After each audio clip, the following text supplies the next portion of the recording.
नमस्कार, आप Bihar in shorts देख रहे हैं। मैं हूं परमवीर सिंह। बिहार में एमएलसी चुनाव को लेकर राजनीति शुरू हो गई है। खास करके बिहार एनडीए में अब घमासान मच गया है। बिहार में स्थानीय प्राधिकार निकाय के तहत 24 विधान परिषद सीटों पर चुनाव होना है, एमएलसी का चुनाव होना है। इसको लेकर राजनीति शुरू है। खास करके बिहार एनडीए में जदयू और भारतीय जनता पार्टी आपस में बयानबाजी कर रही हैं। जदयू का दावा कुछ और है तो वहीं भारतीय जनता पार्टी का दावा कुछ और है। सीट शेयरिंग को लेकर पूरा मामला फंसते हुए नजर आ रहा है।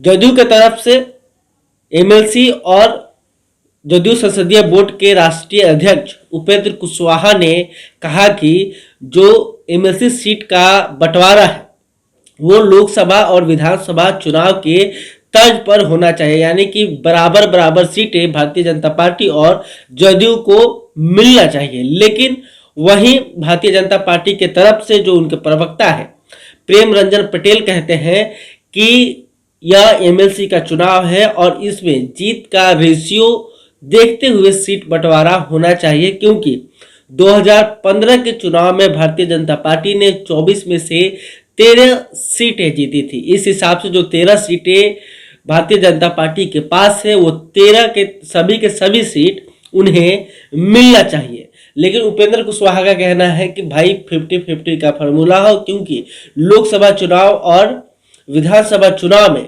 जो एनडीए में जो सीट शेयरिंग का मामला हुआ था वो 50-50 के तहत हुआ था। भारतीय जनता पार्टी को आधी सीटें मिली थी, वहीं जदयू को आधी सीटें मिली थी। और इसके साथ ही जो मुकेश सहनी की पार्टी वीआईपी है और जीतनराम मांझी की पार्टी हम है, उन्हें एडजस्ट किया जाएगा। दरअसल पूरा मामला क्या है इसे हम आपको समझाते हैं। दरअसल एमएलसी के 24 सीटों पर स्थानीय निकाय प्राधिकार का चुनाव होना है। बिहार एनडीए में अभी जदयू, भारतीय जनता पार्टी और पशुपति पारस का गुट का लोजपा, हम और वीआईपी शामिल है। 24 सीटें हैं, 24 सीटों का बंटवारा करना है। इसको लेकर लगातार जो जदयू के शीर्ष नेतृत्व है वो भारतीय जनता पार्टी के नेतृत्व से बातचीत कर रही है। जदयू की तरफ से विजय कुमार चौधरी को यह जिम्मा सौंपा गया है कि आप भारतीय जनता पार्टी से बात कर सीट शेयरिंग का मसला सुलझाएं। वहीं भारतीय जनता पार्टी की तरफ से संजय जायसवाल और तारकिशोर प्रसाद जो कि डिप्टी सीएम है बिहार के, वो बातचीत कर रहे हैं। जदयू और भारतीय जनता पार्टी की अगर बात करें तो अभी जदयू के पास कुल 9 एमएलसी है, वहीं अगर भारतीय जनता पार्टी के पास टोटल 13 एमएलसी के पद हैं।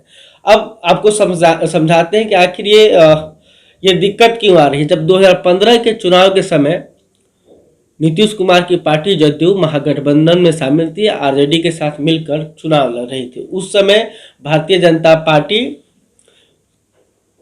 लोजपा और आरएलएसपी जो कि उपेंद्र कुशवाहा की पार्टी थी उनके साथ मिलकर चुनाव लड़ रही थी। लेकिन जदयू को उस वक्त मात्र 5 सीटों पर जीत मिली थी, लेकिन बाद में आरजेडी के 3 एमएलसी इनके साथ हो गए, वहीं कांग्रेस के 1 एमएलसी नीतीश कुमार के साथ हो गए। तो अब टोटल 9 इनकी संख्या है और इसी बात को लेकर घमासान मचा हुआ है, क्योंकि जदयू चाहती है कि बराबर बराबर का फॉर्मूला हो और 12-12 सीटें जदयू और भारतीय जनता पार्टी को मिले और उसी में हिंदुस्तानी अवाम मोर्चा और वीआईपी को एडजस्ट किया जाए। लेकिन अब इस बात को लेकर भारतीय जनता पार्टी की तरफ से कहा जा रहा है कि जीत का रेशियो देखा जाएगा। 2015 के विधान परिषद चुनाव के समय जो भारतीय जनता पार्टी का जीत का रेशियो था वो बहुत ही अच्छा था।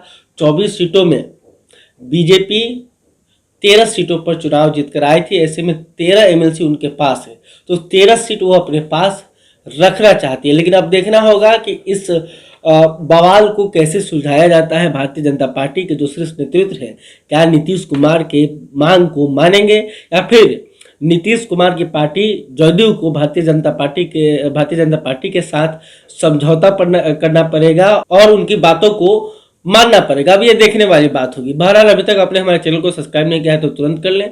वीडियो पसंद आए तो वीडियो को लाइक कीजिएगा। आप क्या सोचते हैं एमएलसी चुनाव को लेकर, कमेंट करके बताइएगा। धन्यवाद।